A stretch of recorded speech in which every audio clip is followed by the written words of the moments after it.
नमस्कार प्रिय दर्शकों, एक बार फिर स्वागत है आपका हमारे नए वीडियो में। प्रिय दर्शकों, आज फिर हम नया वीडियो नई जानकारी लेकर हाजिर हुए हैं।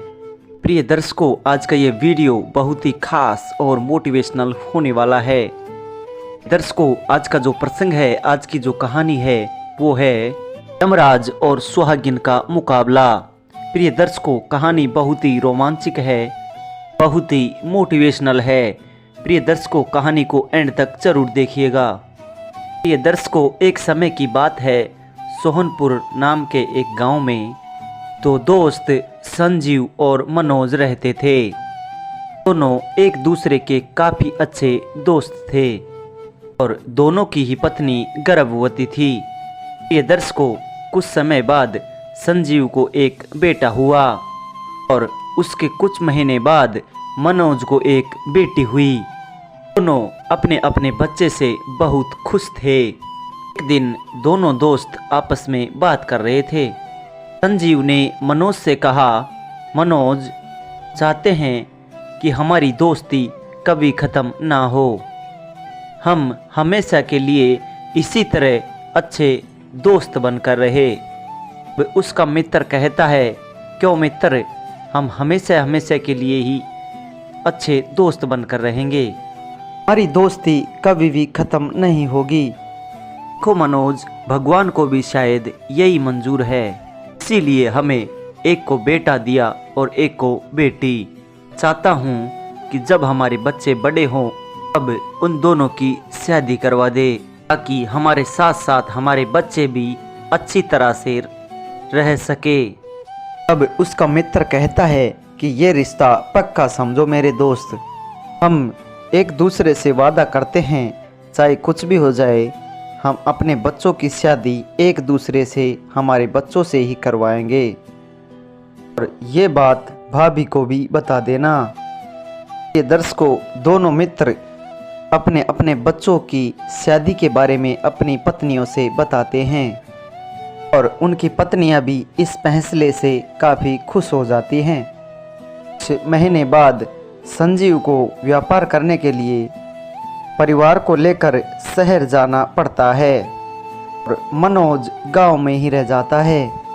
ये दर्शकों, धीरे धीरे समय बीतता जाता है और दोनों के बच्चे बड़े होने लगते हैं।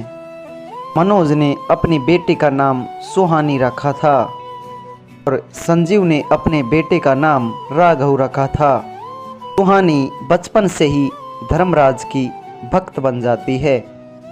वो खूब पूजा पाठ करती है और अच्छे से पढ़ाई भी करती है, जबकि संजीव का बेटा राघव गलत संगत में पड़कर तरह तरह का नशा करने लगता है। संजीव उसे बहुत समझाया करता, लेकिन वो बिल्कुल भी नहीं समझता था। संजीव ने अपने बेटे से कहा, बेटा, अपने आप को संभालो, इस तरीके से तुम अपनी ज़िंदगी खराब कर लोगे, नशा करने की आदत छोड़ दो। अब उसका बेटा कहता है, पापा, इन सब चीज़ों से कुछ नहीं होता, ऐसे बहुत सारे लोग हैं जो मुझसे भी ज़्यादा नशा करते हैं, लेकिन उन्हें कुछ नहीं होता है, आप मेरी चिंता मत कीजिए। ये दर्शकों, संजीव को कितना ही समझाने पर उस पर कोई असर नहीं होता। इधर गांव में मनोज बीमार पड़ गया। का दिन रात इलाज करवाया जा रहा था, पर वो ठीक ही नहीं हो रहा था। ये दर्शकों, एक दिन संजीव उससे मिलने गांव आया। संजीव ने मनोज से कहा, मनोज, तुम्हारी तबीयत तो दिन प्रतिदिन बहुत ज़्यादा खराब होती जा रही है। उसका मित्र कहता है, हाँ संजीव, अब लगता है मैं ज़्यादा दिनों तक नहीं जी पाऊँगा। संजीव, तुम्हें अपना वादा याद है ना? हमने एक दूसरे से वादा किया था बच्चों की शादी करने के लिए। उसका दोस्त कहता है, हाँ दोस्त, मैं कैसे उसको भूल सकता हूँ, दोनों का विवाह हम निश्चय ही करवाएंगे। उसका मित्र कहता है, संजीव, मेरी बेटी का ध्यान रखना, बहुत ही अच्छी है। प्रिय दर्शकों, संजीव मनोज से मिलकर वापस घर लौट आता है। और कुछ दिनों के बाद मनोज का देहांत हो जाता है। मनोज मर जाता है और संजीव का बेटा राघव बहुत बीमार पड़ जाता है। अब उसे डॉक्टर के पास ले जाते हैं। डॉक्टर उसकी जांच करने के बाद संजीव से कहते हैं, डॉक्टर कहता है कि आपके बेटे को एक जानलेवा बीमारी हो गई है, आप इसकी अच्छे से देखभाल कीजिए, अब ये कुछ ही महीनों का मेहमान है।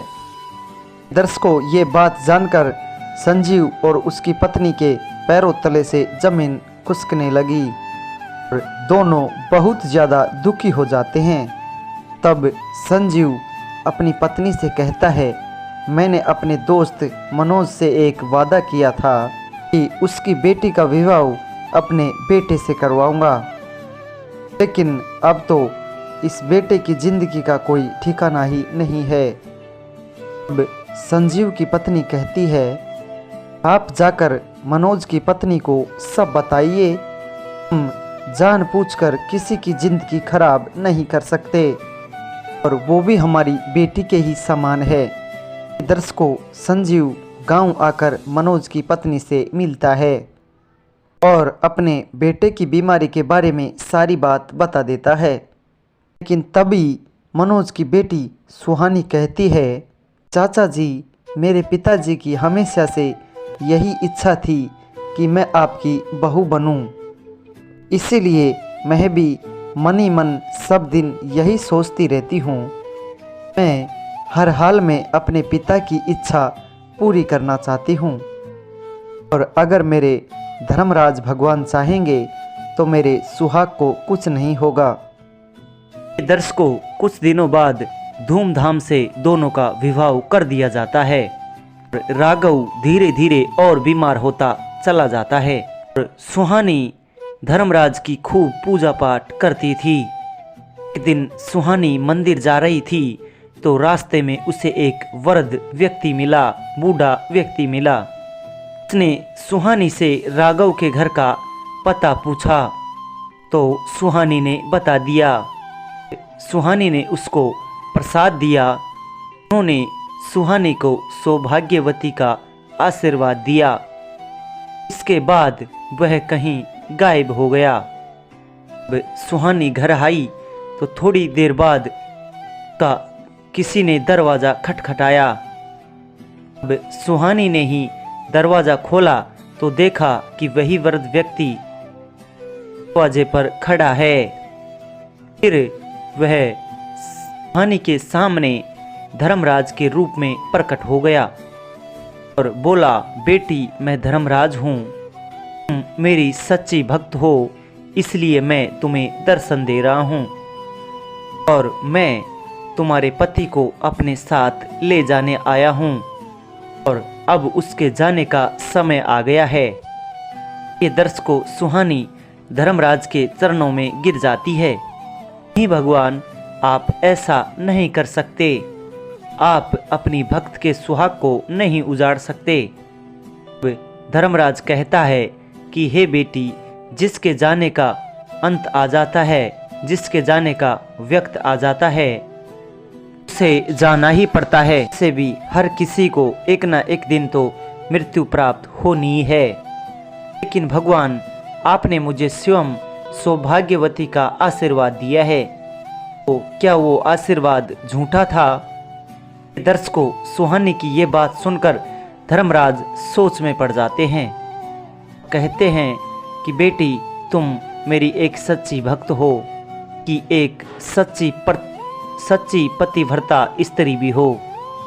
मैं तुम्हारी भक्ति से अति प्रसन्न हूँ, इसलिए मैं तुम्हें वरदान स्वरूप तुम्हें तुम्हारा पति लौटाता हूँ और तुम्हें सदा सुहागन का आशीर्वाद देता हूँ।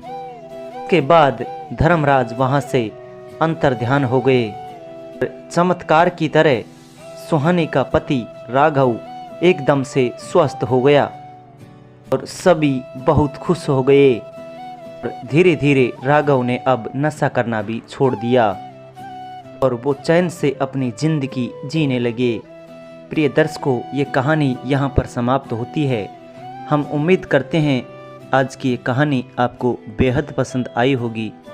दर्शकों, अगर हमारा वीडियो आपको अच्छा लगा है तो लाइक शेयर कमेंट करके ज़रूर बताइए, और साथ ही जो लोग हमसे नए जुड़े हैं वो हमारे चैनल को सब्सक्राइब कर ले, ताकि हमारा आने वाला हर वीडियो पहले आप लोगों तक पहुंच सके।